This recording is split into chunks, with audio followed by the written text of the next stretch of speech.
तो देखिए, जो मैंने बात शुरू की थी आपको पहले दिन इंट्रोडक्टरी क्लास में, तो हमने कहा जब भी हम अपना कोई भी टॉपिक प्रिपेयर करें, पहले ये समझने की जरूरत है कि जब हम कोई टॉपिक अपना प्रिपेयर करते हैं तो पहले तो हमें अपना उद्देश्य निर्धारित कर लेना चाहिए। कोई भी टॉपिक हो, आप पॉलिटी पढ़ें, इकोनॉमी पढ़ें, हमें ये ध्यान रखना है कि हमारे पास समय 6 से 7 हफ्ते का है और हमें जीएस भी पढ़ना है, जीएस के 4 पेपर, एसे तैयार करना है और हमें ऑप्शनल भी अपने तैयार करने हैं, तो समय बहुत कम है। इसलिए अगर हम लोग आज भारतीय समाज पढ़ रहे हैं, पेपर 1 का शुरू कर रहे हैं, तो यहां हमारा उद्देश्य कोई विशेषज्ञ बनना नहीं है। पहले तो यही याद रखना है। कई बार हिंदी माध्यम के छात्र के रूप में हमें लगता है कि नॉलेज से सिलेक्शन होता है। ये बिल्कुल दिमाग से निकाल दीजिए। सिलेक्शन का क्या क्राइटेरिया है वो कल हम लोगों ने बात कर ली थी। हमें विशेषज्ञ नहीं बनना है, हमें आशीष नंदी की तरह समाजशास्त्री नहीं बनना है। हमें बस इतना करना है कि एग्जाम क्वालिफाई करें। और जब हम एग्जाम क्वालिफाई करने की बात कर रहे हैं तो पिछले 3 सालों के, अगर हम पिछले 3 सालों का मैंने आपको डेटा दिखाया था कि 2018 से 20 के बीच में जो यूपीएससी के रिजल्ट आए हैं उसमें शुभम कुमार जो टॉपर है उसके मार्क्स हैं 52%।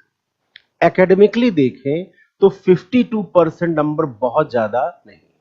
और मैंने ये भी कहा था कि इस बीच में जो टॉपर है वो जीएस में पा रहे हैं 400 से 450 के बीच में ऑन एन एवरेज। यानी जीएस में आपको 40 से 45% नंबर आउट ऑफ 1000 लाना रहता है, जिससे आप टॉप 20 रैंक में क्या हो जाए, पहुंच जाए। कई बार प्रॉब्लम ये होती है कि समय बहुत कम होता है और हम किसी विषय पर जरूरत से ज्यादा समय देते हैं। ये हमारे सिलेक्शन की प्रोबेबिलिटी को क्या कर देता है, घटा देता है। तो हमने कहा ये प्रॉब्लम भी हमको दूर करनी है। दूसरी चीज हमने आपसे कही थी कि जब आप पेपर देखेंगे जीएस का तो हमारा लक्ष्य कितना हो गया, उद्देश्य कितना हो गया कि अगर हम 45 से 50% नंबर ले आए तो हम आसानी से टॉप 20 में जा सकते हैं। ये हमने कहा था आपका लक्ष्य। अब हमने कहा क्वेश्चन के पैटर्न देखेंगे आप, जीएस 1 2 3 किसी में देखें, आपको क्वेश्चन के पैटर्न में देखे होगा कि 10 से 12 क्वेश्चन ऐसे आएंगे जो आपको बढ़िया आते होंगे, अच्छे से आते हो। वहां संभावना गलती की ये है कि हो सकता है प्रश्न आते हो पर आपने ध्यान से ना पढ़ा हो तो क्वेश्चन मिस हो जाए। अगर आप इन क्वेश्चन को ध्यान से पढ़ें, थोड़ा माइंड को फ्रेम कर ले, रैंडमली पॉइंट्स ना लिखें, पता चला कि जो बाद में पॉइंट्स लिखना हो पहले लिख दिया, जो पहले लिखना था वो बाद में लिख दिया। माइंड को फ्रेम कर ले। हमने एग्जाम्पल दिया था कि आपसे पूछा जाए क्रांतिकारी राष्ट्रवाद की क्षेत्रीय प्रवृत्तियों पर चर्चा की, तो आप क्रांतिकारी राष्ट्रवाद के बारे में बताने लगते। क्षेत्रीय प्रवृत्तियां यानी पंजाब में कैसा था, महाराष्ट्र में कैसा था, हमने कहा असम में कैसा था, दक्षिण भारत में कैसा था। हम सभी को फोकस करके नहीं लिखते, हम बस क्रांतिकारी राष्ट्रवाद के बारे में, भगत सिंह, आजाद, राम प्रसाद बिस्मिल के बारे में जितना जानते हैं उतना ज्ञान बताने की कोशिश करते हैं।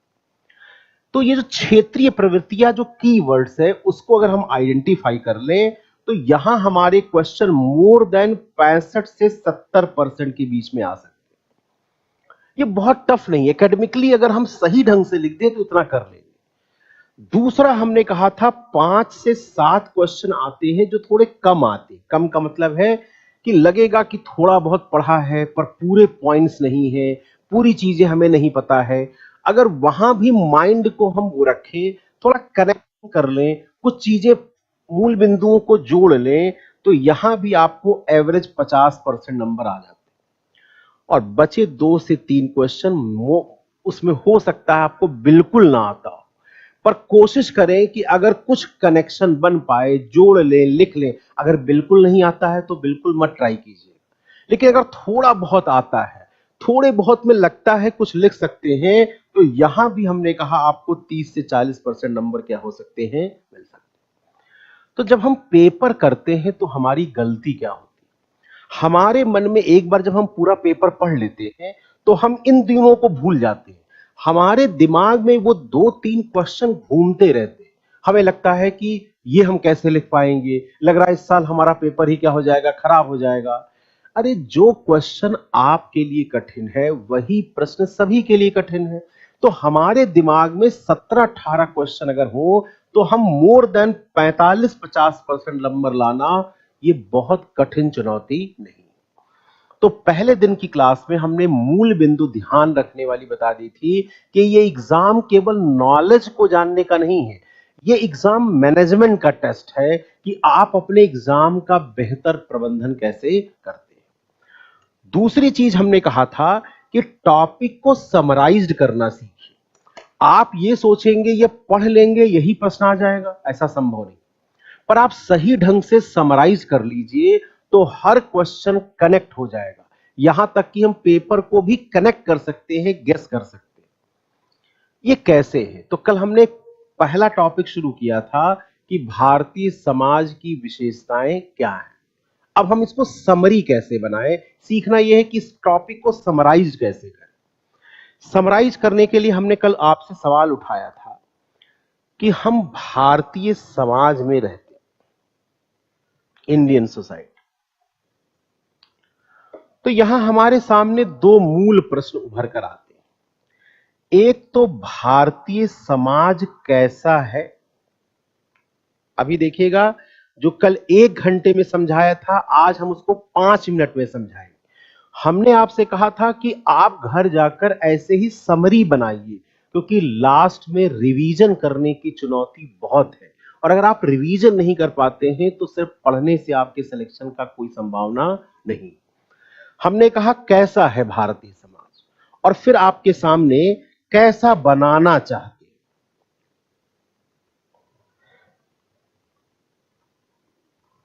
वो जो राष्ट्रीय आंदोलन के हमने कहा मूल्य थे, वो जो संविधान सभा में जब हम बैठे 1946 से 1949 के दौरान, और जब हमने एक संकल्पना देखी कि हमारा आइडिया ऑफ इंडिया कैसा होना चाहिए, तो हमने क्या कहा, लोकतांत्रिक यानी पॉलिटिकल आइडिया ऑफ इंडिया कैसा होना चाहिए, इकोनॉमिक आइडिया ऑफ इंडिया कैसा होना चाहिए, कल्चरल आइडिया ऑफ इंडिया कैसा होना चाहिए। वैसे सोसाइटी के सेंस में भी हमने कहा कि ये हमारा आइडिया ऑफ इंडिया कैसा होना चाहिए। तो हमने बात आपसे शुरू की थी, समरी पॉइंट्स बनाते चलिएगा, जो भी हम लोग कह रहे हैं अगर पॉइंट्स बनाए रहेंगे, आज हमको क्वेश्चन भी सॉल्व करने हम लोग को ज्यादातर।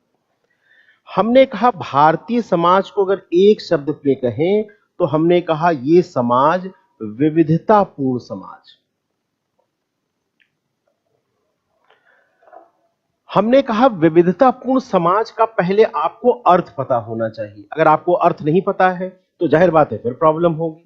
हमने कहा विविधता का मतलब विभिन्नता है, विविधता का मतलब विभेद नहीं है और विविधता का मतलब असमान होना नहीं। प्राकृतिक रूप से पुरुष और स्त्री नेचुरली अलग है, विभिन्न है, अलग है, पर पुरुष और स्त्री के बीच में विभेद होना विविधता नहीं है, या पुरुष और स्त्री को ऊपर अधीनस्थ और उच्चस्थ रखना यह उचित नहीं है। तो जब हम विविधता की बात करते हैं तो हम विभिन्न होने की बात करते हैं। हमने कहा था कि यह विविधता भारत में एक भारत को बहुधार्मिक, बहुसांस्कृतिक, बहुभाषी क्षेत्र के रूप में विकसित करता है। यहां हमारे लिए चुनौती क्या थी?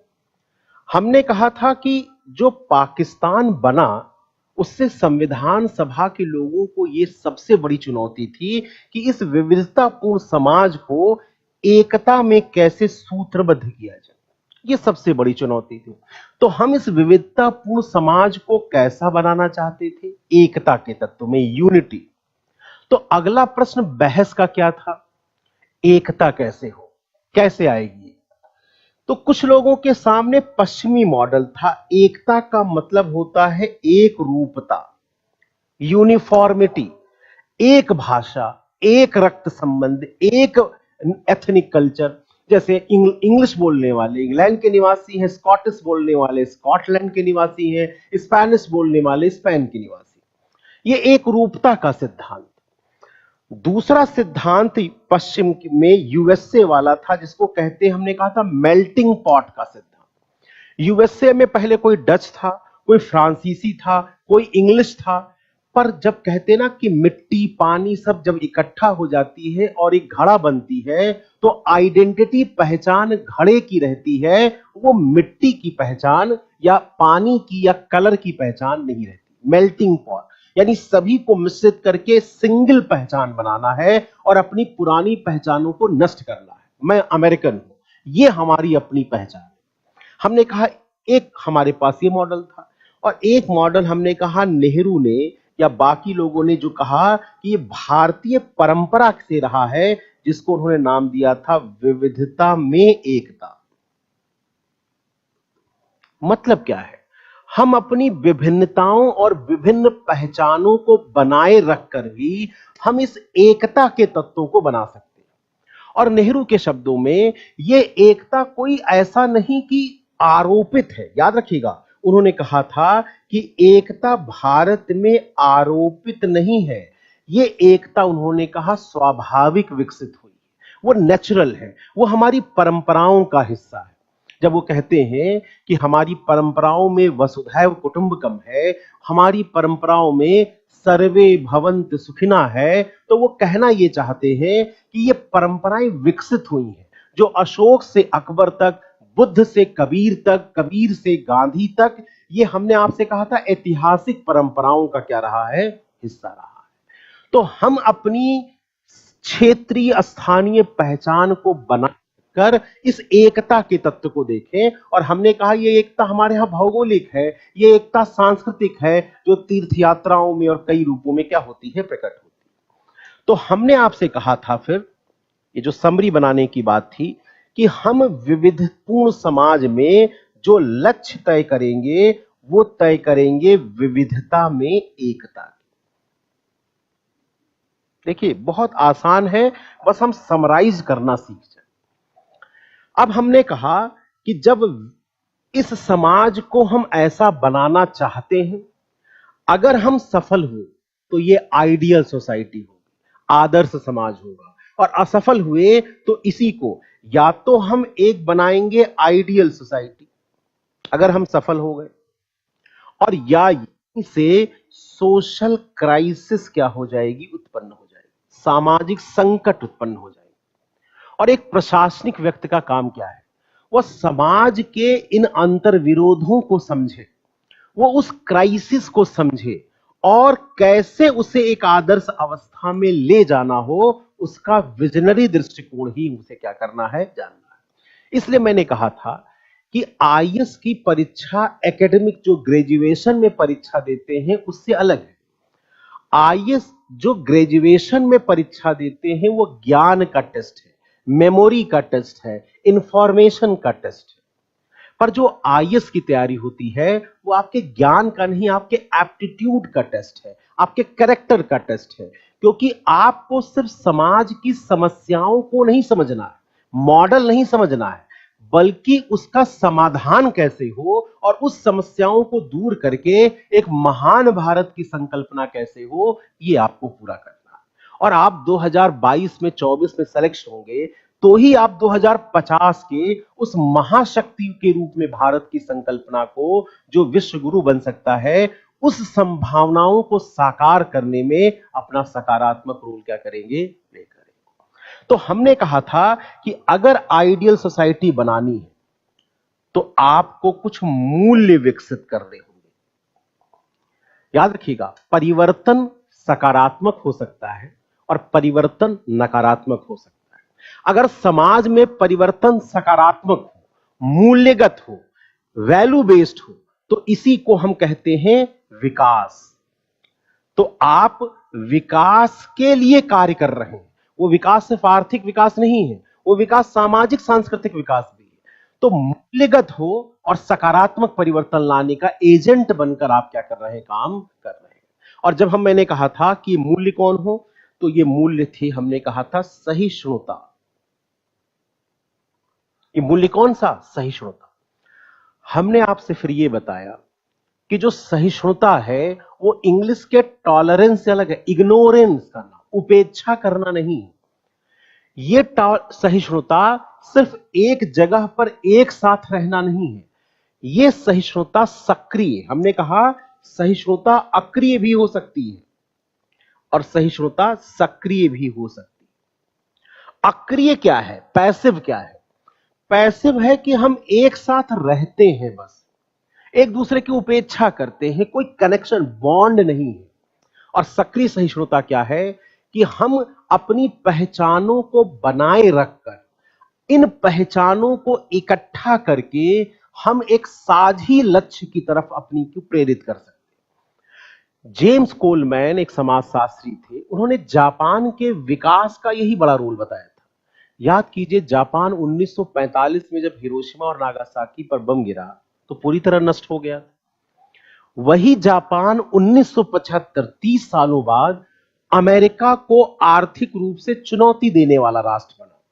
तो जेम्स कोलमैन ने कहा था, एक समाजशास्त्री थे, कि जापान के विकास में 1% रोल है प्राकृतिक संसाधन का।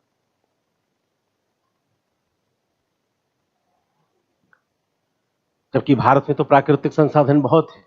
14% रोल है, उन्होंने कहा, कि पूंजी का, पूंजी और तकनीक का। और 85% रोल उन्होंने कहा सामाजिक पूंजी। जब पूरा समाज एक साझे लक्ष्य की तरफ प्रेरित हो जाए और एक बड़े उद्देश्य को प्राप्त करने का लक्ष्य प्राप्त कर ले, ये जो पूंजी है समाज की, यही किसी राष्ट्र को महान बनाती है या विश्वगुरु बनाती है। भारत जैसे देश में ये जो पूंजी बनेगी सामाजिक पूंजी के रूप में, जब सहिष्णुता यानी स्वीकार करना, संस्कृत में स धातु का मतलब है स्वीकार करना, वो अक्रिय नहीं बल्कि क्या हो, सक्रिय हो। और हम भी एक साझे लक्ष्य की तरफ, हमने कहा था, अगर हम प्रेरित हो जाएं तब ये काम हमारे सामने आएगा। सहिष्णुता के अलावा हमने इसीलिए कहा था कि दूसरा है बंधुता। इसी से बंधुता मतलब वही साझेपन का भाव। हिंदू मुसलमान को स्वीकार करें, सवर्ण दलित को स्वीकार। और स्वीकार हमने क्या कहा था? स्वीकार कहा था मनसा वाचा कर्मणा, मन से, वचन से और कर्म से। हम माने कि एक मुस्लिम, एक ईसाई, एक सिख, अपनी उसकी कुछ विशेषताएं हैं, उसका विश्वास है, उसकी आस्था है, वो बनाए हैं, पर हम एक भारत के वासी हैं और हमारा साझा भविष्य है, साझा अतीत है और साझा वर्तमान। ये बंधुत्व की चेतना। इसीलिए देखिए, हमने कहा था प्रस्तावना में, हम भारत के लोग भारत के नागरिकों को 3 न्याय देंगे, सामाजिक, आर्थिक, राजनीतिक। 5 स्वतंत्रताएं देंगे, विचार, अभिव्यक्त, विश्वास, धर्म और उपासना। 2 समताएं देंगे, प्रतिष्ठा तथा अवसर। और फिर क्या कहा? उनमें बंधुत्व बढ़ाने वाली राष्ट्रीय एकता और अखंडता को सुनिश्चित करते हुए दिनांक 26 नवंबर 1949 को अंगीकृत, अधिनियमित और आत्मार्पित करते। तो हमने बंधुता के माध्यम से एकता को प्राप्त करने की कोशिश की है, हमने एकता आरोपित करने का प्रयास नहीं किया है। तो बंधुता दूसरा मूल्य हो गया। तीसरा हमने कहा था पंथ निरपेक्षता। और हमने आपको कहा था पंथ निरपेक्ष राज्य अलग होता है और पंथ निरपेक्ष समाज अलग होता है। 26 जनवरी 1950 को जिस राज्य को हमने प्राप्त किया वो पंथ निरपेक्ष राज्य था, एक विचार के रूप। पंथ निरपेक्ष राज्य क्या था? कि राज्य का कोई धर्म नहीं होगा, राज्य धर्म के आधार पर भेदभाव नहीं करेगा, सर्वधर्म समभाव की भाव रखेगा। ये सब जो आर्टिकल 14 से लेकर मूल अधिकारों 28, 29, 30 तक है, ये पंथ निरपेक्ष राज्य। पंथ निरपेक्ष समाज कौन सा होगा?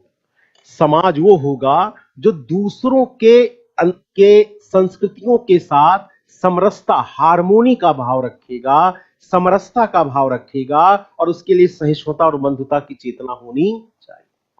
हमने कहा था अगला मूल्य था जिसको आप आधुनिकता कहते हैं, मॉडर्निटी। पश्चिमीकरण नहीं, आधुनिकता। आधुनिकता जुड़ा हुआ है मानवतावाद। और हमने कहा यह मानवतावाद भारत में कुछ नया नहीं है। हम एक ऐसी संस्कृति के लोग हैं जहां पशु पक्षी नदियों सबकी पूजा की जाती है। हमारे लिए गंगा भी हमारी मां है। हम कहते हैं गीता में, एको अहम द्वितीय नास्त, मैं ही एक हूं, दूसरा कोई नहीं है। यानी संपूर्ण ब्रह्मांड परमात्मा में क्या है, समाया हुआ है। तो हम मानवता, हर व्यक्ति में ईश्वर का अंश देखते हैं। हम मानते हैं सब में प्राणी मात्र में कण कण में बसे हैं राम। तो हम मानते हैं कि मानवतावाद ये कोई पश्चिमी अवधारणा नहीं है, ये आत्मा के मूल्य हमारे में विद्यमान। आधुनिकता जुड़ी है समता की चेतना कि पुरुष, हमने कहा था कि ऐसा नहीं है कि पुरुष और स्त्री प्राकृतिक भिन्न है तो उनके कर्म, इसीलिए कहा था सेक्स अलग है और जेंडर अलग है। जेंडर मनुष्य द्वारा निर्मित है, समाज उसको उच्चस्थ अधीनस्थ बना देता है, पर आधुनिकता समतावादी मूल्यों पर क्या है, आधारित है। और याद कीजिए, समानता, इक्वलिटी हमने कहा था अलग है और समता अलग है। समानता बराबर होता है ए बराबर बी, यानी अंबानी और बुधई बराबर हैं, ये हमने कहा था ये संभव नहीं। समता होता है गरिमा के स्तर पर, प्रतिष्ठा के अवसर, अवसर के स्तर पर। हम इन चीजों के स्तर पर स्त्री पुरुष, सवर्ण दलित, उच्चस्थ अधीनस्थ के बीच में समता क्या करें, स्थापित करें। ये आधुनिकता की क्या है, मूल्य। और हमने कहा था ये है वैज्ञानिक मानसिकता।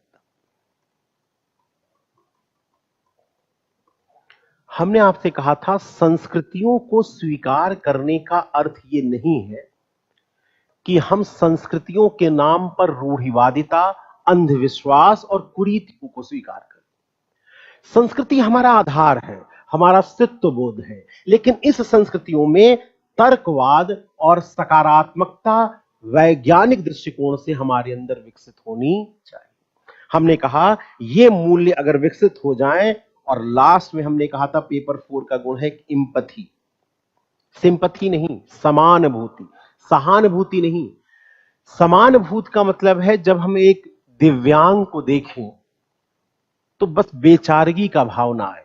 हम इमेजिन करें कि अगर मैं दिव्यांग होता तो मेरी क्या सोच होती, क्या विचार होता, और मैं क्या करता जब मैं कनेक्ट कर लूंगा। इसीलिए एम्पैथी में कांटेक्ट नहीं, कनेक्ट की बात है। और ये कनेक्ट हमने कहा था फिजिकल ही नहीं है, मानसिक जुड़ाव है। हम उससे मनोवैज्ञानिक, भावनात्मक, इमोशनल कनेक्ट कर लेंगे तो हम शायद उसकी भावनाओं को समझ जाएं। हम समझ जाएं कि एक देश में अल्पसंख्यक की सोच क्या होती है। क्योंकि हम जब अमेरिका जाते हैं तो हम अल्पसंख्यक हो जाते हैं। तो हो सकता है कोई समुदाय अगर अल्पसंख्यक हो तो हम उसकी अगर एम्पैथी रखेंगे तो शायद हमारे अंदर इस एम्पैथी के कारण, समानुभूति के कारण, हमने कहा सहिष्णुता की भाव अपने आप ही क्या हो जाएगा, क्रिएट हो जाएगा। ये मूल्य होने चाहिए। तो हमने क्या कहा कि विविधतापूर्ण समाज को विविधता में एकता में परिवर्तित करने के लिए कुछ मूल्यों का होना बहुत ही क्या है, जरूरी।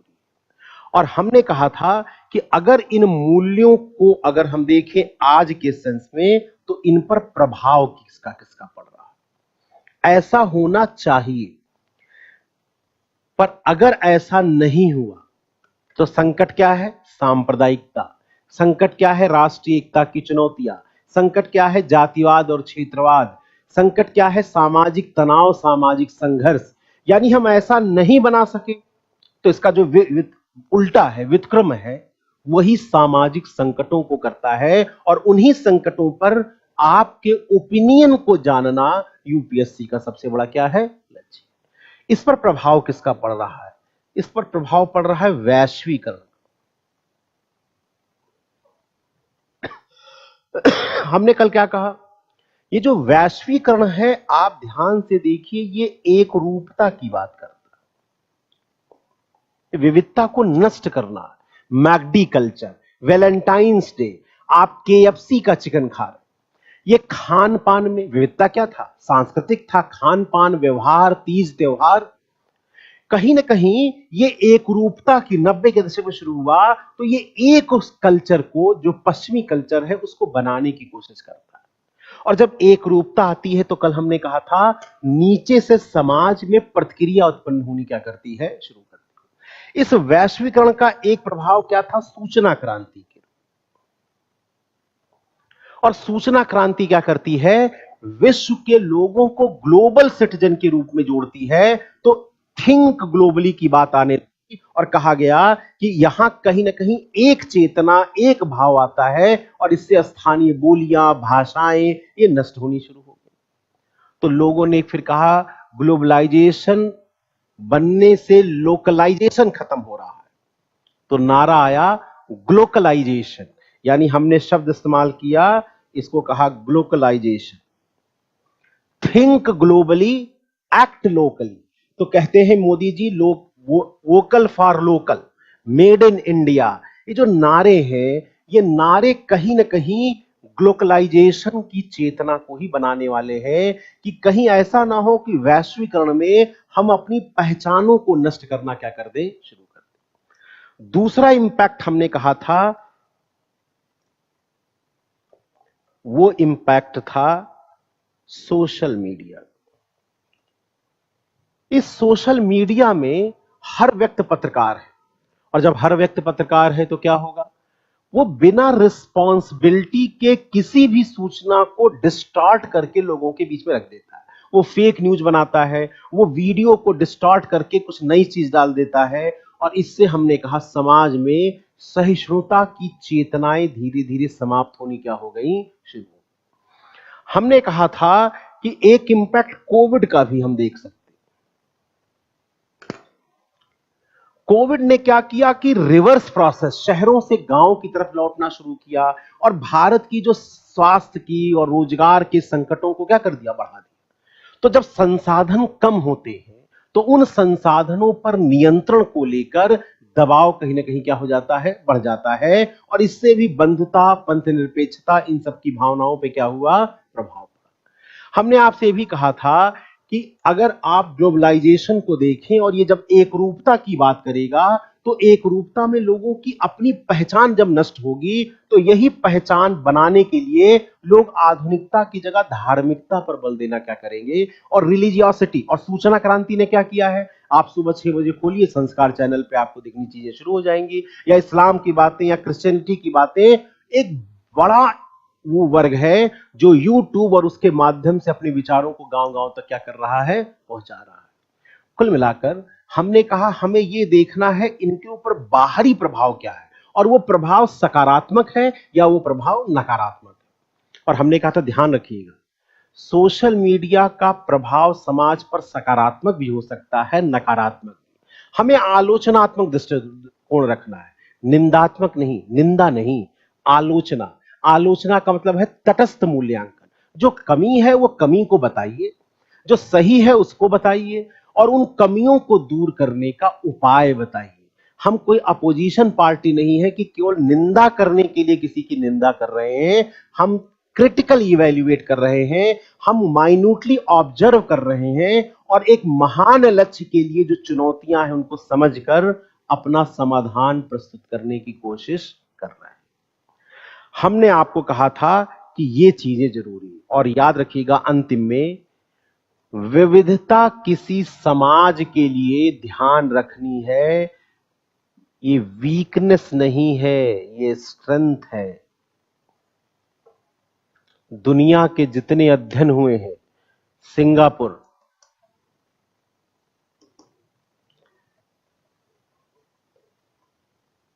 दुबई, हांगकांग, ये हार्वर्ड बिजनेस स्कूल ने दुनिया के बड़े शहरों का अध्ययन किया, तो कहा इन शहरों में वही शहर विकसित हुए जो विविधता को, डायवर्सिटी को क्या करते हैं, मेंटेन करते हैं। और उन्होंने कहा ये डायवर्सिटी हमारी खुलेपन को, ओपननेस को क्या करती है, बढ़ावा देती है। ये diversity out of the box thinking को, क्योंकि हम जब डिफरेंट ओपिनियन को सुनते हैं, और सुनते नहीं, सहिष्णु है, मनसा वाचा कर्मणा, मन से, वचन से और कर्म से सहिष्णु है, तो ये हमारी out of the box thinking को क्या करती है, बढ़ाती है। और सुंदर पिचाई जो सीईओ हैं गूगल के, उनका कहना है कि अगर मैंने देखा है अपने संगठन में कि जिस संगठन में डायवर्सिटी, डाइवर्स कल्चर के लोग हैं, उनके अंदर इनोवेशन की क्षमता बहुत ही क्या है, ज्यादा है। क्योंकि डिफरेंट ओपिनियन को सुन के आप एक निष्कर्ष तक बेहतर ढंग से पहुंच सकते हैं। क्योंकि अगर एक आदमी सॉफ्टवेयर बना रहा है और वो बेंगलोर के बाहर कहीं गया ही नहीं, तो उसकी सोच और समझ एक सीमित दायरे में हो।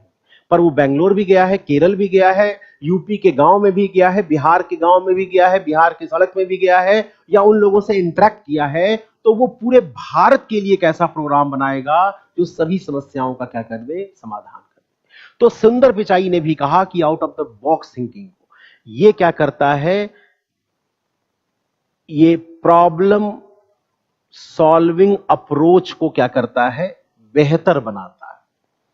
ये हमारी समस्याओं के समाधान की क्षमताओं को भी बेहतर बनाता है। और इसलिए कहा गया कि इन लक्ष्यों को रखने से हम आर्थिक रूप से सशक्त होंगे और यही हमारे लोकतांत्रिक मूल्यों को भी मजबूत कराता है। डायवर्सिटी हमें संवाद करने, समायोजन करने, याद रखिएगा, संवाद होगा वहीं समायोजन होगा, और जहां समायोजन होगा वहीं समरसता, 3 स याद रखिएगा। ये 3 शब्द इन लोकतांत्रिक मूल्यों के साथ जुड़े हुए हैं। और हमने कहा इसलिए विविधता हमारी वीकनेस नहीं है, कि जो लोग कहते हैं कि भारत में एकता और अखंडता कैसे बनेगी, ये विविधता हमारी स्ट्रेंथ है और उसे बनाए रखने की क्या है, जरूरत। ये समरी हो गई, देखिए 15-20 मिनट लगा, 25 मिनट लगा। अब इस पर लास्ट ईयर के क्वेश्चंस क्या है, हमें यही देखना है और उसका फ्रेम बनाना, यानी जिसको आपने कहा था आंसर राइटिंग टेक्निक क्या कर लेनी है, सीख लेनी। तो जरा आपके सामने लास्ट ईयर के कुछ क्वेश्चंस क्या पढ़िए जरा। ये 2019 के क्वेश्चन है, 19-20, 18-19-20 ऐसे ही होंगे।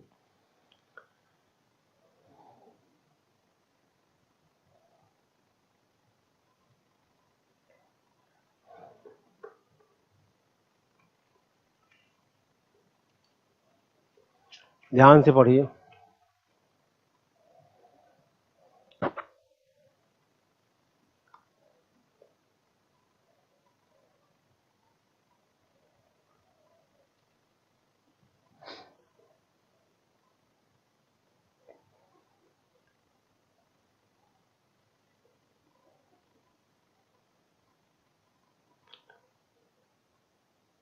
चलिए रिस्पॉन्ड करिए भाई, कितने लोग इस क्वेश्चन को देखकर कुछ समझ पा रहे हैं। ये दोनों क्वेश्चन आए हैं, पहले हमें देखना है, हमने कहा था ना 2 स्टेप पे बात करेंगे। पहले हम सिविल सर्विसेज के क्वेश्चन के एनालिसिस करेंगे, ट्रेंड लिखेंगे, समझेंगे कैसे लिखा जाता है, और फिर हम लोग नए क्वेश्चन उसी आधार पे बनाएंगे। और नए क्वेश्चन बनाकर उसे जब लिखेंगे तो देखिएगा हमको लगेगा कि अब हम कोई क्वेश्चन आएगा तो उसको हल कर सकते हैं। लक्ष्य कितना है, 50% नंबर लाना। ऐसा नहीं कि एकेडमिकली आपको बहुत साउंड होना चाहिए। पहले प्रश्न देख लीजिए भाई, रिस्पॉन्ड किया करिए जिससे कि लगे कि आप समझ रहे हैं और उस पर आप प्रयास भी कर सकते हैं।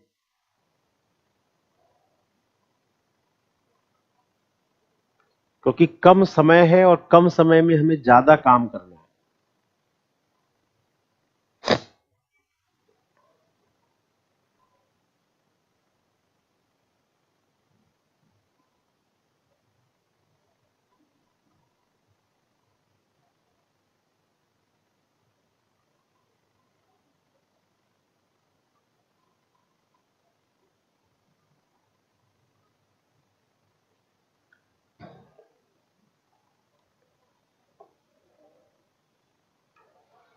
चलिए एक बार आपने क्वेश्चन देख लिया होगा। अब मैं जरा बताता हूं कि कैसे क्वेश्चन लिखा जाना, मॉडल बताता हूं, फिर आज से टेस्ट। मैंने कहा था पर्पज आपको नॉलेज, आप पढ़ चुके हैं, इंडियन सोसाइटी आपको किसी न किसी टीचर ने पढ़ा दिया है। यहाँ कुमार रमेश सर ने और बाकी सर ने आपको सब डिटेल में, श्वेता मैम ने, सब लोग ने पढ़ाया होगा। हमारा काम है आपको सेलेक्ट कराना। ये फिनिशर बैच है, उस आधार पे हम आपके साथ क्या कर रहे हैं, काम कर रहे हैं। जब भी कोई प्रश्न आए तो हमें क्या करना चाहिए, याद रखिएगा 250 वर्ड का क्वेश्चन लिखने के लिए हमारे पास 10 मिनट है और 150 वर्ड का क्वेश्चन लिखने के लिए हमारे पास एवरेज 7 मिनट है। तो पहले तो प्रश्न लिखना महत्वपूर्ण नहीं है, समय के अंदर प्रश्न लिखना बहुत ही क्या है, महत्वपूर्ण है। इसलिए स्पीड पहली चीज, दो ही चीज चेक होगी आपकी, एक तो चेक होती है आपकी स्पीड और दूसरी चेक होती है आपकी एक्यूरेसी। कितनी जल्दी आप लिख लेते हैं और कितने समय के अंदर लिख लेते हैं, ये दो चीज आपके लिए बहुत ही क्या है, महत्वपूर्ण है।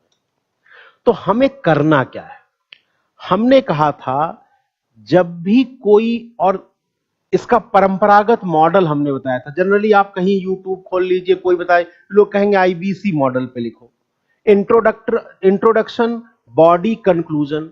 हमने कहा इतना टेक्निकल होने की जरूरत नहीं है, इंट्रोडक्शन क्या लिखें ये पता ही नहीं है, कंक्लूजन क्या है, इतना दिमाग लगाएंगे तो काम नहीं चलेगा। सिंपल फॉर्मेट फॉलो करिए, 50% नंबर लाना है और 50% लाकर आप टॉप कर रहे हैं। ये बार बार इस एग्जाम का हवा मत बनाइए। कई बार हमने एग्जाम का इतना हवा बना दिया है कि सामान्य एग्जाम को हमने ही मानसिक रूप से असामान्य कर दिया। आप सिंपल तरीका अपनाइए, सिंपल फॉर्मेट अपनाइए, इसी से आपका काम हो जाएगा। हमें करना क्या चाहिए, हमें एक प्रश्न को कई प्रश्नों में डिवाइड करना है। पहला तो काम क्या है, तो ऐसे में हमने कहा कि आप ये देखिए कि आपके लिए एक प्रश्न में कितने प्रश्न हैं। पहला प्रश्न है कि हमारे राष्ट्र में लघु भारत, क्वेश्चन नंबर 1, यानी पहला पार्ट हो गया फ्रेम में, भारत के अंदर लघु भारत की संकल्पना कहां है। सिंपल फॉर्मेट सोचिए, बहुत दिमाग निकाल लीजिए। और ये जो लघु भारत होगा वो आर्थिक दृष्टिकोण से नहीं बताना है, ये सांस्कृतिक दृष्टिकोण से बताना है कि भारत में लघु भारत कहां है। और दूसरा क्वेश्चन है उदाहरण सहित बताइए, यानी आप जो ऊपर बताएंगे उसके लिए आपको क्या देना है, उदाहरण। दो प्रश्नों का समाधान करना है, बहुत टेक्निकल होने की जरूरत नहीं है, सिंपल पैरामीटर को क्या करिए, फॉलो करिए। तो अब हमको करना क्या है, दो प्रश्न, पहला ये, दूसरा ये। अब मैं आपको बता रहा हूं, भारत में लघु भारत लिखना है, मुश्किल से 50, 60, 70 शब्दों में बात आ जाए। अगले 60, 70, 80 शब्दों में, 90 शब्दों में उदाहरण कुछ प्रस्तुत कर दें और कुछ कंक्लूजन की तरफ लगे कि इससे आपने निष्कर्ष ही निकाला है, कुछ लिख दीजिए। टेक्निकल मत होइए। तो एक फॉर्मेट हम बता दे रहे हैं, वो आप अपने हिसाब से चेंज जरूर करिए। मैं बार बार कह रहा हूं, किसी कोचिंग के नोट्स, किसी टीचर की कही गई बातें अगर आप लिखते हैं एग्जैक्ट और उसमें भाव नहीं, क्योंकि वही चीजें सब लोग लिख रहे हैं और एक ही चीज जब सब लोग लिखते हैं तो टीचर समझ जाता है ये इनका अपना मौलिक कुछ भी नहीं है, ये रट्टू तोते हैं जो कहीं से पढ़ के कहीं से चीजों को समझ के कर दे रहे हैं। ये मत करिएगा, अपनी बात लिखिए। हमारा काम है ढांचे को बताना कि आप कैसे आंसर को क्या करें, लिखें। तो जरा लिख लीजिए, शुरुआत कैसे करेंगे, हम कर सकते हैं, आप चेंज कर सकते हैं, आप हमसे बेहतर कर सकते हैं, विश्वास रखिए। बस हम एक ढांचा बता रहे हैं कि कैसे किया जाना चाहिए। तो रेडी हैं आप, मैं बोल रहा हूं, लिख लीजिए। पहला पैराग्राफ जैसे शुरू करेंगे, भारत एक विविधीकृत देश है। विविधीकृत के ब्रैकेट में लिखिए बहुभाषी, बहुसांस्कृतिक, बहुधार्मिक। हाँ, भारत एक विविधीकृत देश है।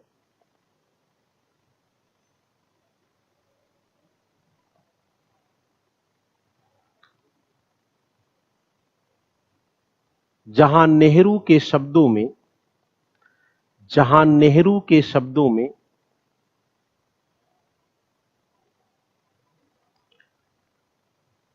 एकता के तत्व आरोपित नहीं है,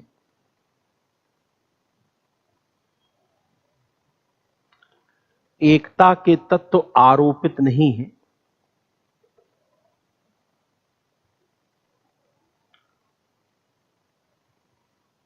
बल्कि हजारों वर्षों की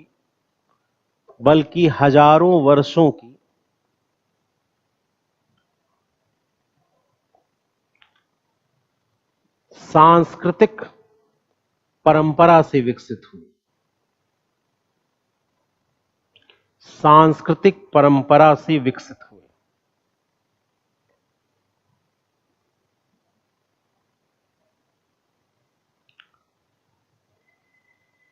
जो कभी वसुधैव कुटुंबकम, जो कभी वसुधैव कुटुंबकम, सर्वे भवन्तु सुखिना, सर्वे भवन्तु सुखिना,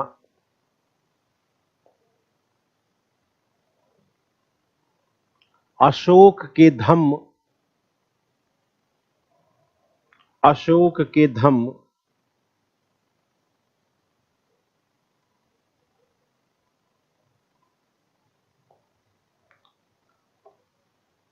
अकबर के दीने इलाही, अकबर के दीने इलाही,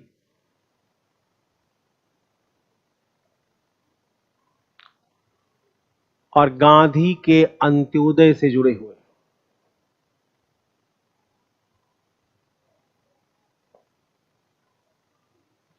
यह विविधता, यह विविधता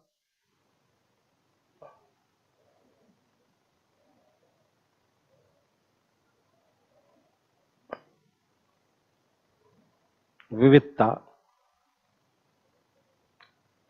जो साझी विरासत, साझी विरासत, साझी चेतना,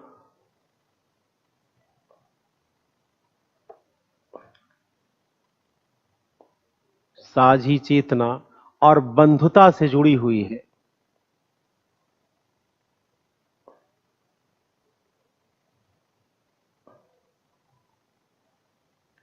जुड़ी हुई है, वो आपको भारत के हर हिस्से में दिख जाएगी, वो आपको भारत के हर हिस्से में दिख जाएगी।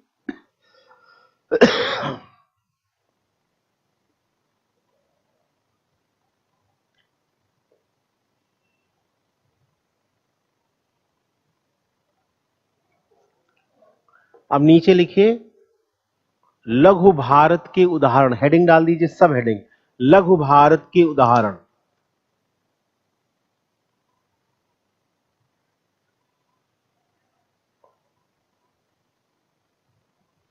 लघु भारत के उदाहरण,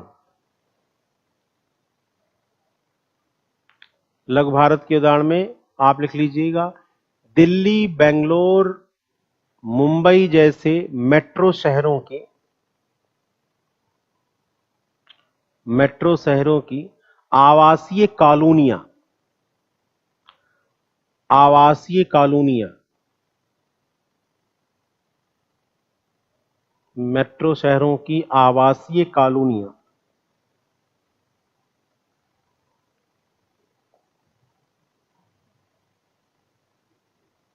जहां उत्तर और दक्षिण,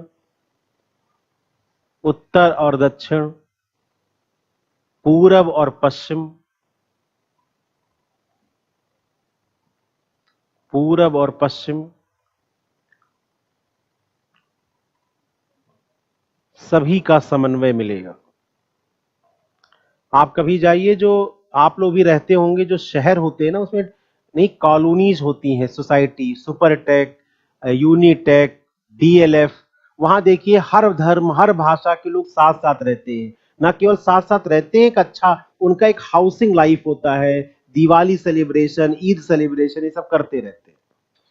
तो वो एक उदाहरण हो गया। दूसरा, सरकारी कॉलोनियां जैसे रेल, डाक, इनकी कॉलोनियां आप चले जाइए, पूरे भारत में बिखरे हुए हैं। सरकारी कॉलोनियां,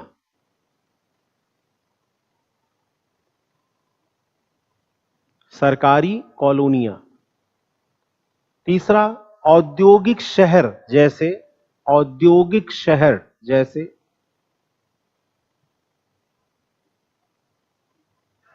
औद्योगिक शहर जैसे जमशेदपुर, जमशेदपुर, भिलाई आदि,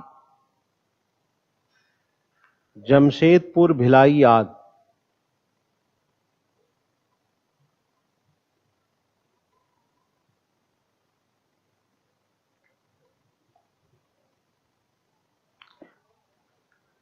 विभिन्न तीर्थ स्थान जैसे अजमेर शरीफ, अजमेर शरीफ, चार धाम इत्यादि, इत्यादि।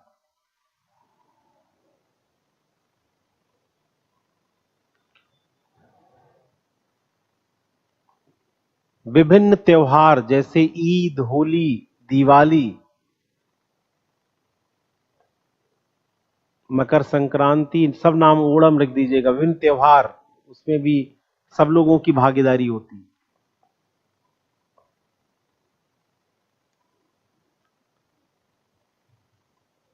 तो क्या कह, लघु भारत का मतलब यहां क्या कहना चाहते हैं? कहना ये चाहते हैं कि अगर भारत के किसी भी शहर में, दिल्ली में चले जाइए, तो वहीं पर दिल्ली में आपको देखिएगा बंगाली कॉलोनी मिल जाएगी, पंजाबी कॉलोनी मिल जाएगी, तमिल दक्षिण भारतीयों की कॉलोनी मिल जाएगी, वहीं पर सारे त्योहार दिख जाएंगे, वहीं पर खान पान आपको, वहीं पर इडली डोसा भी मिलेगा, और दिल्ली में वहीं पर बाटी चोखा भी मिलेगा। यानी एक ही दिल्ली में बाटी चोखा और साउथ इंडियन और खान पान की सभी चीजें मिल जाएगी। यानी एक जगह पर पूरा भारत किसी न किसी रूप में क्या हो जाएगा, दिख जाएगा। ये उदाहरण के, और मैंने कहा कुछ बताए, कुछ और जोड़ेंगे आप, ऐसा नहीं कि जो हम बोल रहे हैं वही करेंगे। कहने का मतलब है, एक होता है हम पूरे भारत को घूमे तो दक्षिण भारत में दक्षिण की चीजें नहीं, अब एक पॉकेट में आपको सभी संस्कृतियों, वहीं ईद मनाया जा रहा है, वहीं मैंने कहा एक हाउसिंग कॉलोनी चले जाइए आप दिल्ली की, आप किसी डीएलएफ की कॉलोनी में गुड़गांव में चले जाइए, वहां ईद मनाई जा रही है, वहां पर छठ भी मनाई जा रही है, वहीं पर त्योहार अन्य मनाए जा रहे हैं, वहीं पर तमिल भी है, तेलुगु है, कन्नड़ है, भोजपुरी वाला भी है, वहीं खान पान की सारी चीजें अवेलेबल है। यानी ये भारत, और यहां वो पैसिव नहीं है, एक्टिव है, एक साझापन है, एक दूसरे को लोग चेतना के साथ जुड़े भी हुए हैं। ये जो विविधता में एकता की संकल्पना है, ये जुड़ी हुई। अब आप आ जाए थोड़ा सा इसको कंक्लूजन की तरफ बढ़ा। ठीक है, तो मेन तो दो क्वेश्चन हो गया, और एक अपना एक दिशा देते हुए, और ये दिशा हमने कहा था एडमिनिस्ट्रेटिव होनी चाहिए, एकेडमिक्स वाली नहीं होनी चाहिए। तो ये दिशा क्या है, देखिए, लिख लीजिए फिर से, अब अंतिम निष्कर्ष की तरफ। यद्यप यद्यप हाल की कुछ घटनाएं, हाल की कुछ घटनाएं सोशल मीडिया पर निरंतर बहस, निरंतर बहस आदि ने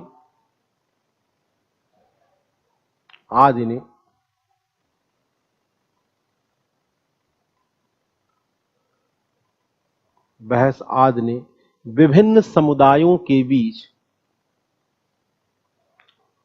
विभिन्न समुदायों के बीच अविश्वास की खाई को बढ़ाया है, अविश्वास की खाई को बढ़ाया है।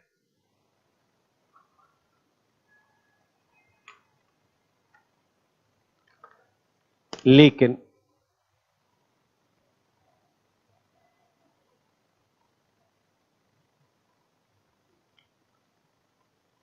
भारत के युवा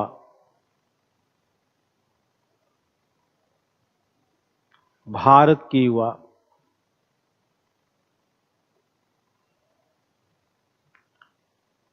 जो परंपरा और आधुनिकता के सम्मिश्रण है। परंपरा और आधुनिकता के सम्मिश्रण है।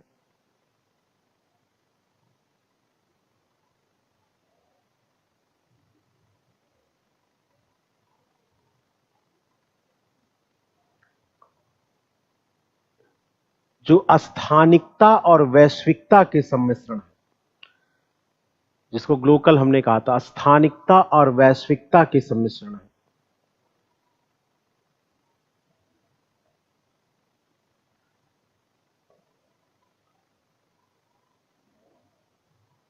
वो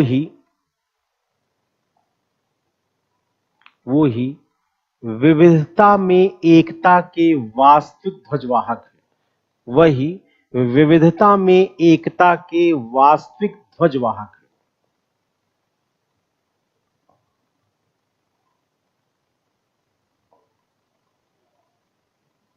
और यहां कुछ उदाहरण अगर आपको याद हो तो कुछ उदाहरण अभी हाल के करंट के उसमें मेंशन कर देने हो। इससे आपने अप्रोच दिखा दी कि आप निराशावादी नहीं, आप आशावादी हैं, और आप आंख भी नहीं मूंदे हुए कि हमारे भारत में सब अच्छा ही चल रहा है। हां, कुछ संकट हो सकते हैं, पर उन संकटों को आने वाली पीढ़ी दूर करेगी, ये भरोसा भी आप जता रहे हैं। इसको कहते हैं एडमिनिस्ट्रेटिव अप्रोच, जिससे आंसर की एक दिशा क्या हो जाए, तय हो जाए। इतना कर लीजिए, आपका आंसर क्या हो गया, कंप्लीट। तो आशा है कि आप समझ रहे होंगे कि अगर उतना ही पढ़ा होता तो भी इस प्रश्न का उत्तर थोड़ा बहुत घुमा के हम क्या कर सकते हैं, लिख सकते। अब जरा दूसरा क्वेश्चन ध्यान से देखिए। दूसरा क्वेश्चन देखिए और इस पर बताइए क्या करना चाहिए, फॉर्मेट बताइए आप लोग टाइप करके इसी बेस पे कि क्या फॉर्मेट होना चाहिए।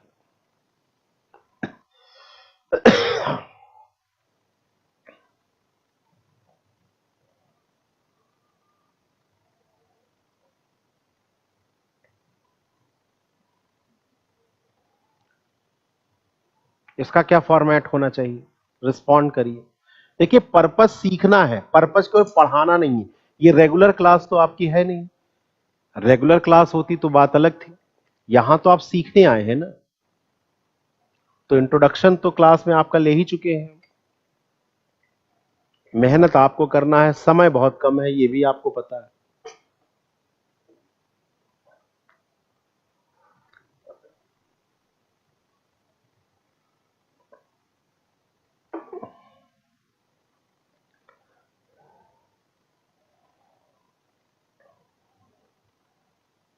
हाँ भाई, कोई रिस्पॉन्ड नहीं कर रहा। क्या फॉर्मेट होना चाहिए इसका, कैसे करें। अच्छा, ये रिस्पॉन्ड करिए, पहले क्वेश्चन का फॉर्मेट समझ में आया कि हाँ क्या करना था। पहले यही रिस्पॉन्ड कर दीजिए कि पहला प्रश्न जो आपने अभी देखा, और चिंता करने की बात नहीं है। देखिए, आप आए ही हैं सीखने, अगर सब कुछ आता तो कोचिंग करने की क्या जरूरत थी।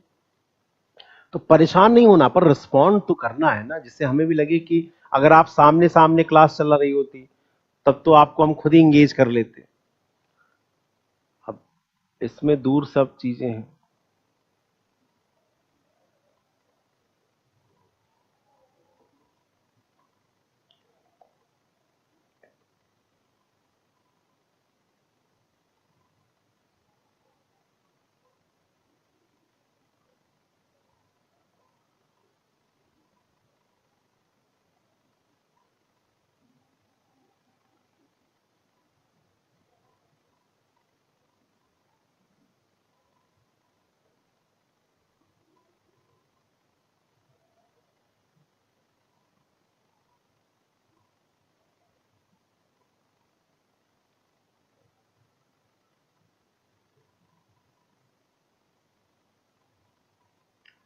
नहीं, पहले देखिए संध्या, अगर आप पहले ग्लोबलाइजेशन, क्योंकि पहले ये बताना है ना कि हमारे यहां लघु भारत का। अच्छा, आप इसकी बात कर रहे हैं, क्वेश्चन नंबर 2 की बात कर रहे हैं।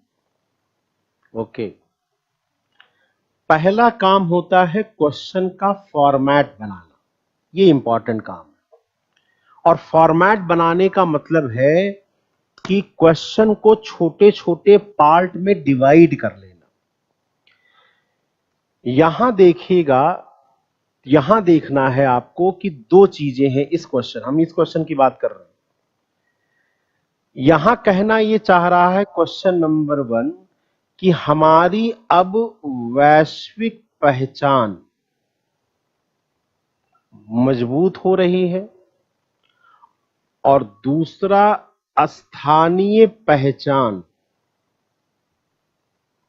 कमजोर हो रही है, और तीसरा क्वेश्चन है इस पर चर्चा, यानी आपकी राय इस पर क्या है। सिंपल बात है, 3 क्वेश्चन।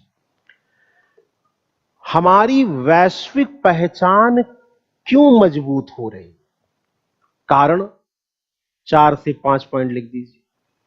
हमारी स्थानीय पहचान जो लोग कह रहे हैं क्यों कमजोर हो रही है, 3 से 4 पॉइंट इस पे लिख दीजिए। और तीसरा कहिए कि हमारी राय है कि ऐसा नहीं है। याद रखिएगा, मैंने कहा था एडमिनिस्ट्रेशन में संतुलित, इसीलिए ग्लोबलाइजेशन से लोग कह रहे हैं वैश्विक पहचान बढ़ रही है और स्थानीय पहचान कम। ये संध्या ने सही पकड़ा, चलिए पहला पार्ट। लेकिन हमारी राय है कि आजकल ग्लोकलाइजेशन की बात हो रही है, मैंने बताया था ना निष्कर्ष में, ग्लोकलाइजेशन की बात हो रही है, यानी थिंक ग्लोबली एक्ट लोकली, ये हमारा नारा है। हमने कहा था ना कि वोकल फॉर लोकल है, मेड इन इंडिया है, मधुबनी पेंटिंग दुनिया में, तो ऐसा नहीं है। तो हमें अपने निष्कर्ष को लेकर आना है संतुलन, कि हम लोग कैसे अब सोच तो रहे हैं वैश्विक, समझ बड़ी हो गई है, पर कार्य अभी भी स्थानीय पहचानों के साथ क्या है, जुड़ी हुई। तो ऐसे में शुरुआत कैसे करनी चाहिए। पहला, इसमें सारी शब्द जो कीवर्ड है वो देखिए पहचान है, आइडेंटिटी जिसको कहते हैं। तो कई बार आप आइडेंटिटी के लिए कोई एग्जाम्पल के साथ पहले प्रश्न की शुरुआत कर सकते हैं, या हो सकता है कि आप उसकी डेफिनेशन से ही शुरू कर लें। जैसे मैं एग्जाम्पल, ये अलग अलग एग्जाम्पल है, और मैं बार बार कह रहा हूं आप सेम मॉडल मत लिखिए, सेम मॉडल मत कर लिखिए, आप अपनी चीजें लिखिए, पर ढांचा वही होना चाहिए कि 3 प्रश्नों का क्या करना है। परंपरागत संस्कृत के बदले स्वरूप में पे इंट्रो, फिर ग्लोबलाइजेशन, उसका बदलता स्वरूप एंड ऑप्टिमिस्टिक अप्रोच के साथ। वेरी गुड, हाँ जी जी राणा, नवीन जी सही रिस्पॉन्स किया। बट हम एक मॉडल बता रहे हैं, और उस मॉडल पर आप क्या कर लीजिए, चीजों को रख लीजिए, ठीक है। बैलेंस कंक्लूजन बिल्कुल सही है, कंक्लूजन हमेशा बैलेंस होना चाहिए। तो हम लोग क्या करें ऐसे क्वेश्चन में, एक एग्जांपल मैं फिर दे रहा हूं, देखिए, जब तक क्वेश्चन को समझ नहीं लेंगे तब तक काम होगा नहीं।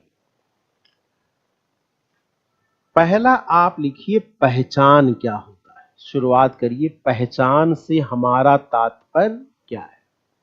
और एक तरीका है, जितने भी कीवर्ड हैं, जैसे विकास, जैसे लोकतंत्र, जैसे अधिकार, जैसे समता, जैसे स्वतंत्रता, जैसे पहचान, जैसे मानवतावाद, जैसे आधुनिकता, इन सब की आप देखिएगा पिछले 10-15 सालों के क्वेश्चंस को देखिए, उन क्वेश्चंस में कुछ कीवर्ड्स होते हैं, उन कीवर्ड्स की परिभाषाएं याद कर लीजिए। और वो याद रखिएगा, विकास की परिभाषाएं 20 है, लोकतंत्र की वही परिभाषा याद करिए जो आप समझ रहे हो और जिनको एक्सप्लेन करने की कैपेबिलिटी आपके अंदर क्या हो, क्योंकि एक ही चीज की परिभाषाएं बहुत होती है, आपको सभी परिभाषाएं नहीं करनी है, उन परिभाषाओं को ध्यान रखना है जो परिभाषाएं आप एक्सप्लेन करने में क्या है सक्षम।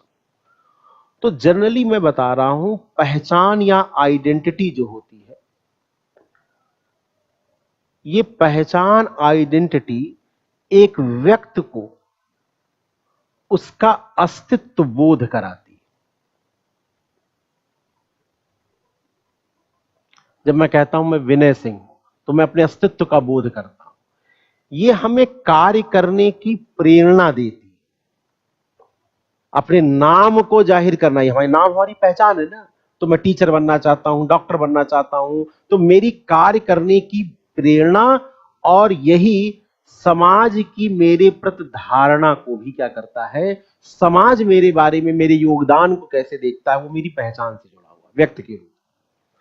पर विनय सिंह समुदाय भी, कम्युनिटी भी, एक व्यक्ति के रूप में मैं विनय हूं, पर एक समुदाय के रूप में मैं शिक्षक हूं, मैं हिंदू हूं, मैं सवर्ण हूं, मैं राजपूत हूं, मेरी कई पहचानें मेरे साथ जुड़ी हुई। और ये जो समुदाय के रूप में है, वो मुझे देती है सुरक्षा, सिक्योरिटी। आप दिल्ली जाएंगे तो देखिएगा लखनऊ वालों के साथ एक साथ रुक जाएंगे, मध्य प्रदेश वाले भोपाल वालों के साथ अगल बगल रहना शुरू कर, क्योंकि ये सुरक्षा का बोध कराती है। ये हमें अधिकार, हमारे अल्पसंख्यक बहुसंख्यक किस रूप में, या हम हिंदी भाषी हैं तो हमारे क्या अधिकार है, क्या है, ये हमें शासन में सहभागिता का क्या देती है, अवसर देती है। इसलिए अपनी पहचानों के प्रति व्यक्ति और समाज दोनों बहुत ही क्या होता है, संवेदनशील होता है। इसे ये हमारी संस्कृतियों को, परंपराओं को जीवित रखती है। हम दिवाली हिंदू के रूप में मनाते हैं तो इस बहाने अपनी परंपराओं को अच्छे रखने की क्या करते हैं, कोशिश करते हैं। तो आप पहला पैराग्राफ कैसे लिख सकते हैं, पहचान एक व्यक्ति के रूप में किसी व्यक्ति के अस्तित्व बोध, उसके कार्य करने की प्रेरणा और समाज की उसके प्रति योगदान को रेखांकित करता है। तो दूसरी तरफ समुदाय के रूप में एक व्यक्ति की पहचान उसके सुरक्षा बोध, उसके अधिकार, उसके शासन और प्रशासन में सहभागिता और संस्कृतियों और परंपराओं को अक्षुण्ण रखने का एक माध्यम है। इसीलिए सभी दुनिया के सभी समाजों में हर समुदाय और व्यक्ति अपनी पहचान को के प्रति बहुत ही संवेदनशील होता है।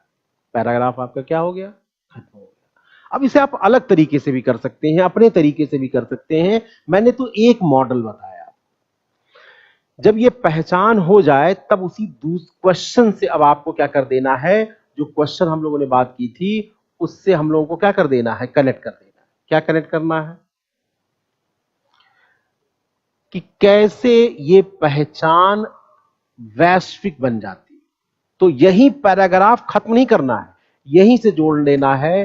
पर हाल में वैश्वीकरण की प्रवृत्तियों ने व्यक्ति और समुदायों के समक्ष उनके पहचान के स्वरूप को परिवर्तित करना शुरू कर दिया, और वो पहचान अब स्थानीय से ज्यादा वैश्विक पहचान होती जा रही है। तो आपकी वैश्विक पहचान के फिर कारण,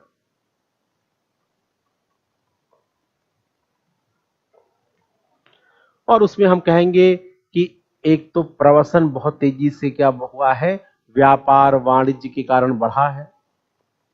इंडिया का आदमी बाहर जा रहा है, बाहर का आदमी इंडिया आ रहा है, तो माइग्रेशन बहुत तेजी से बढ़ा। और इस माइग्रेशन से क्या हुआ कि नागरिकता की अवधारणा दुनिया में बदलनी क्या हुई शुरू। अब भारत का नागरिक, अब आपने सुना होगा कनाडा का रक्षा मंत्री जो अनीता है वो भारत की मूल निवासी है। कई टीमों के प्लेयर इंडिया के हैं, इंग्लैंड में तो कई प्लेयर पाकिस्तान और इंडिया के हैं। तो ऐसे में राष्ट्र या स्थानीय पहचानों के बजाय अब उनकी पहचान के दायरे क्या हो रहे हैं, बदल रहे हैं। आप ये कहेंगे अब जो नए मूल्य विकसित हो रहे हैं, नए मूल्य क्या है, पर्यावरण, नए मूल्य क्या है, मानवतावाद, नए मूल्य क्या है, गरीबी और भुखमरी से मुक्ति। और ये मूल्य हमें एक वैश्विक नागरिकता की चेतना से जोड़ रहे हैं, ग्लोबल सिटीजन की चेतना से जुड़े हो रहे हैं। क्योंकि इन समस्याओं का आखिर पहचान सुरक्षा के बोझ से जुड़ी हुई है ना। तो अब अगर हम वैश्विक नागरिक के नाते नहीं सोचेंगे तो इस नागरिकता की चेतना हमारे अंदर इन वैश्विक साझे मूल्यों का समाधान करने के लिए हमें नहीं करेगी। और इसका उदाहरण देंगे, इसीलिए एलॉन मस्क ने अभी देखिए गरीबी मिटाने के लिए 6.9 बिलियन डॉलर टेस्ला के शेयर बेच के कि विश्व की भूखमरी क्या हो जाए, समाप्त हो जाए, उसके लिए डोनेट किया। बिल गेट्स फाउंडेशन, दुनिया में ऐसे एनजीओ क्या कर रहे हैं, काम कर रहे हैं, और ये ग्लोबल सिटीजनशिप की बात कर रहे हैं। तीसरा आप कहेंगे कि कैसे सोशल मीडिया और ट्विटर जैसे इन सब चीजों ने अब हर वैश्विक मुद्दों पर लोगों की ओपिनियन बनानी शुरू कर दी। इन्हीं मुद्दों पर, भूख पर, महिला सुरक्षा पर, इस समय आप देखिएगा कि वो तुवालू द्वीप डूब रहा है, ऑस्ट्रेलिया, और उसमें कॉप, तो उस सम्मेलन में विश्व के लोगों ने एक मूवमेंट शुरू किया कि उस आइलैंड को कैसे बचाया जाए। तो ये सब जो क्या हो रहा है, ग्लोबल सिटीजनशिप जो अवधारणा है वो दिख रही है। आप कहेंगे कि वैश्वीकरण ने हमारे खान पान इन सब कल्चर को क्या किया है, कहीं ना कहीं एक रूपता, वही केएफसी का कल्चर, ये कल्चर, वो सब, आप एग्जाम्पल के ऐसे 4-5 पॉइंट क्या कर लीजिए, बना लीजिए। पर आप कहेंगे वही बैलेंस्ड व्यू कि इन्हीं सब फैक्टर ने, सोशल मीडिया ने ही, जो भी फैक्टर ऊपर लिखे हैं, उन अर्थव्यवस्था ने, वही फैक्टर जो ग्लोबलाइजेशन के थे, अब ग्लोकलाइजेशन की कंसेप्ट को उन्होंने ही मजबूत किया। Think globally, act locally. Madhubani painting दुनिया के बाजार में पहुंच गई। यूपी का छोटा छठ का, बिहार का छोटा सा त्योहार छठ अब वैश्विक बन गया, हर जगह बन रहा है। यानी अब स्थानिकता, हमारी हैंडीक्राफ्ट का देखिएगा, दुनिया भर में हुनर हाट के नाम से कार्यक्रम चलाए जा रहे हैं भारत के सही देशों में। तो आप एग्जाम्पल दे सकते हैं, वही निष्कर्ष जो था पहले वाला कि ग्लोबलाइजेशन कैसे स्थानीय संस्कृतियों को सुरक्षित रखते हुए वैश्वीकरण की चेतना से हमको जोड़ रहा है। ये आपका बैलेंस उसकी तरफ क्या हो जाएगा, हो जाएगा। तो आप इस क्वेश्चन का आंसर भी क्या कर सकते हैं, लिख सकते हैं कि कैसे ये किया है। चलिए कोई बात नहीं, अब हम फॉर्मेट बताते हैं। एक तरीका हमने बताया था कि एक प्रश्न को कई भागों में बांट लेना। अब कई बार ये काम भी बड़ा कठिन होता है कि एक प्रश्न को कई भागों में कैसे बांटा जाए और हर प्रश्न का उत्तर कभी कम या ज्यादा कैसे दिया जाए, ये भी एक चैलेंज है। तो मैं भी इसका तरीका रहा, जब भी कोई आप प्रश्न देखें, जैसे क्वेश्चन नंबर 3 है, तो हर प्रश्न की एक विषय होती है, कल बताया भी था, विषय वस्तु होती है, और उस विषय वस्तु के कई आयाम होते हैं, डायमेंशंस होते हैं। मैंने कल बताया था सचिन तेंदुलकर विश्व के सबसे महानतम बल्लेबाज हैं, तो इसमें विषय हो गया सचिन तेंदुलकर और बल्लेबाज हो गए कौन, आयाम कौन हो गया, महानतम बल्लेबाज। दूसरा, सचिन तेंदुलकर विश्व के सबसे बेहतरीन ऑलराउंडर है। विषय वस्तु हो गया कौन, सचिन तेंदुलकर, और आयाम हो गया ऑलराउंडर। तो पहले प्रश्न का उत्तर अलग था और दूसरे प्रश्न का उत्तर क्या था, अलग था। हर विषय में आप पहले विषय वस्तु देखिए। तो आप देखेंगे इस प्रश्न में विषय वस्तु है वैश्वीकरण, तो इसको ऐसे गोल कर लीजिए, आप करते रहिए अपने भी कॉपी में। विषय, जिस विषय पर बात की गई है वो विषय है वैश्वीकरण का, तो पहले तो इसको गोल कर लीजिए। अब इसके देखिए कितने आयाम पर प्रश्न पूछा है। कहा गया है कि ये वैश्वीकरण का एक प्रभाव होता है, नंबर 1 आयाम है कि ये सांस्कृतिक समांगीकरण को बढ़ावा देता है। तो ये क्वेश्चन नंबर 1 हो गया कि कैसे वैश्वीकरण सांस्कृतिक समांगीकरण को बढ़ावा देता है। क्वेश्चन नंबर 2 हो गया, लेकिन यही वैश्वीकरण सांस्कृतिक विशिष्टताओं को सुदृढ़ करता है। ये क्वेश्चन नंबर क्या हो गया, 2 हो गया। और यहां 3 जो छुपा हुआ है, आपका अपना निष्कर्ष किस दिशा में जाएगा, ये क्वेश्चन नंबर क्या हो गया। जैसे ही आप एक प्रश्न को 3 भागों में बांट देते हैं, इंट्रोडक्शन, बॉडी, कंक्लूजन का मतलब ही क्या हो जाता है, खत्म हो जाता है। आपको एक दिशा मिल जाती है कि किस दिशा में आपको आगे बढ़ना है। तो इसकी शुरुआत आप कैसे कर सकते हैं। बहुत से लोग हो सकता है कि क्वेश्चन नंबर 1 में वैश्वीकरण की परिभाषा से शुरू करें। हमने कहा ना कुछ कीवर्ड्स होते हैं जो हर जगह मिलेंगे, तो उसकी परिभाषा, जैसे संस्कृति, वैश्वीकरण, लोकतंत्र, अधिकार, ये कीवर्ड्स आपको याद रखने, उसकी परिभाषा याद रखनी है।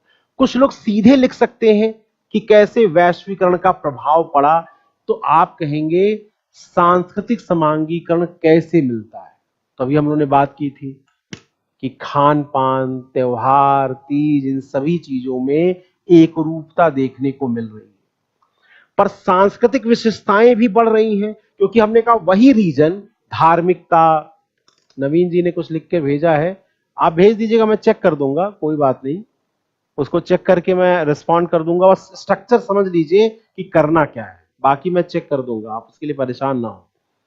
तो मैं क्या कह रहा हूं कि 3 प्रश्नों का इसमें उत्तर देना है। वैश्वीकरण ने समांगीकरण मतलब होता है एसिमिलेशन, कैसे एक रूपता को, भारत में हमने कहा मैकडोनल्ड मिल रहा है और विश्व में आप कहीं जाएंगे तो कुछ और चीजें मिल रही हैं, छठ का त्योहार मिल रहा है। पर यही देखिएगा, अगर आप देखिएगा तो दुनिया में दक्षिण पंथ भी बढ़ रहा है।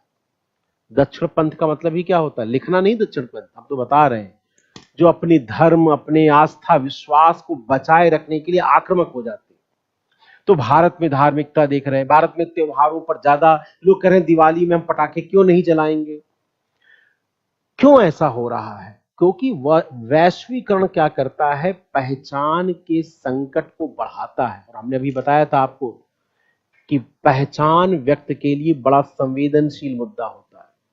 तो वो चाहता है, देखिए जब स्थानिकता मजबूत होती है तो पहचान का संकट नहीं होता, क्योंकि हमें पता है कि मैं भोजपुरी समुदाय का हूं, मैं पता हूं मैं उत्तर प्रदेश के एक जिले का निवासी हूं। लेकिन जैसे मैं ग्लोबल सिटीजन बन जाता हूं, मेरी असुरक्षा बढ़ जाती है, और पहचान क्या करता है, सुरक्षा का बोध कराता है। दूसरा हमने कहा आर्थिक अनिश्चितता बढ़ रहा है। वैश्वीकरण क्या कर रहा है, जितनी आर्थिक अनिश्चितता को बढ़ाएगा उतना ही धर्म और उस पर आपका विश्वास क्या होगा, बढ़ेगा।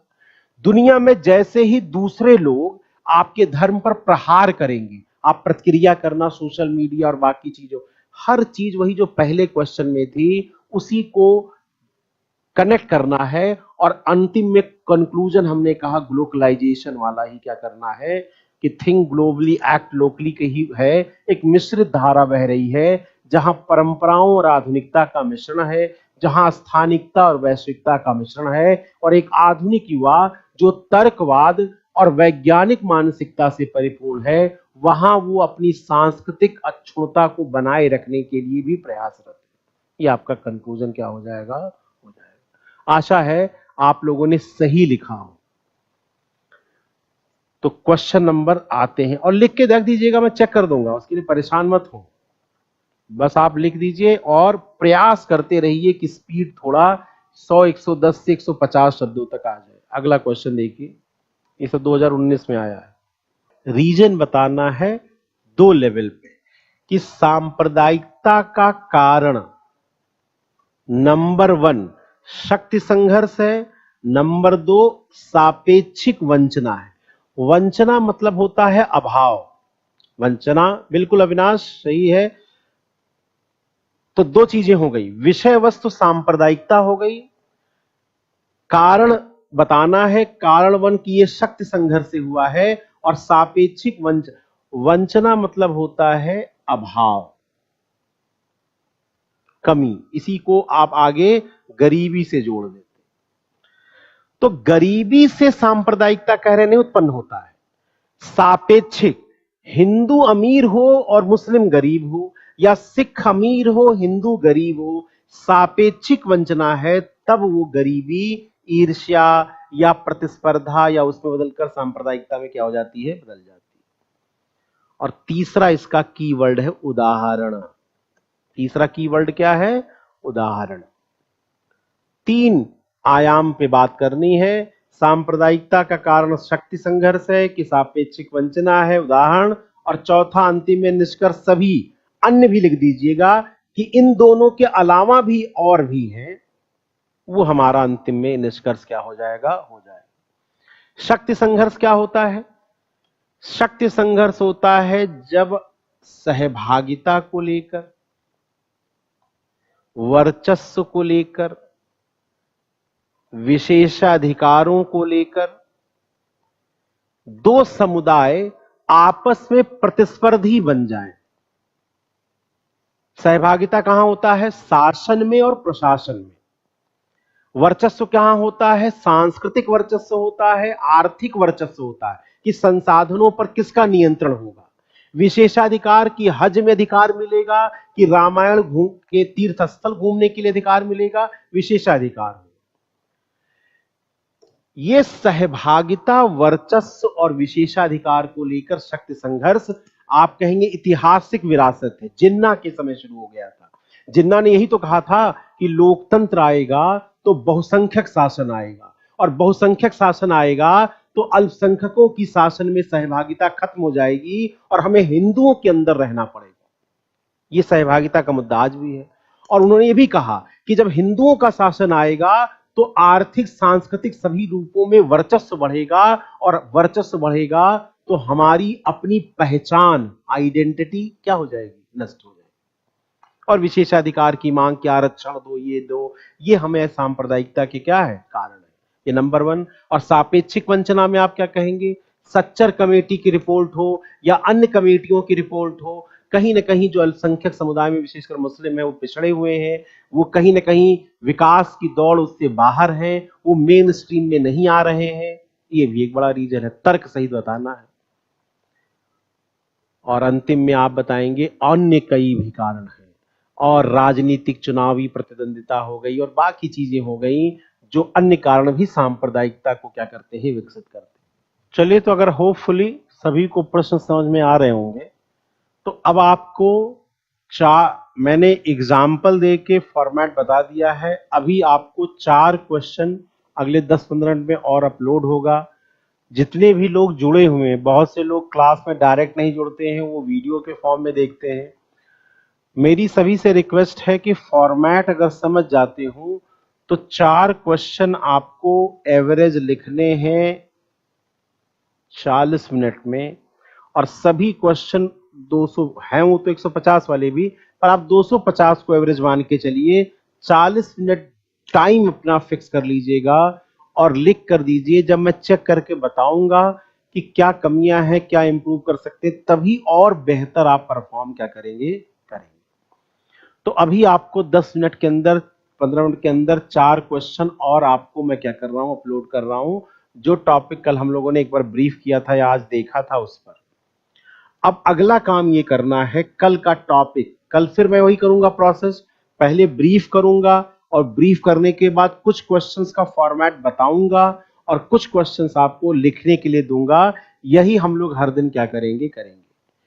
कल का टॉपिक है कि आप महिला,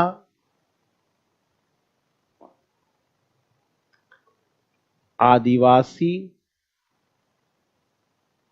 दलित, दिव्यांग,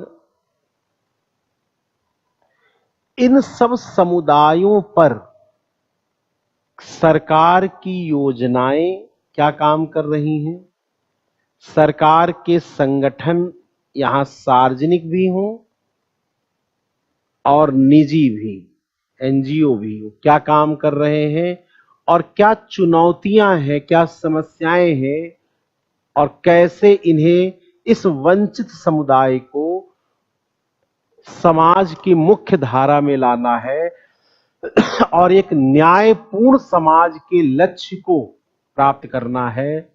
ये कल हम लोग डिस्कस करेंगे। तो आप अपने स्तर पे जो कोचिंग के नोट्स होंगे, जो आपने पहले पढ़ा होगा, उनको पढ़ के समराइज कर लीजिए, और फिर मैं जब बताऊंगा तो उसमें नए पॉइंट्स ऐड हो जाएंगे। फिर हम लोग क्वेश्चंस को सॉल्व करेंगे, तो हम आसानी से इस टॉपिक को क्या कर लेंगे, कंप्लीट कर लेंगे। तो कल इतनी चीजों पर पढ़कर आई होप आप सभी लोग आएंगे और इस पर हम लोग काम करेंगे।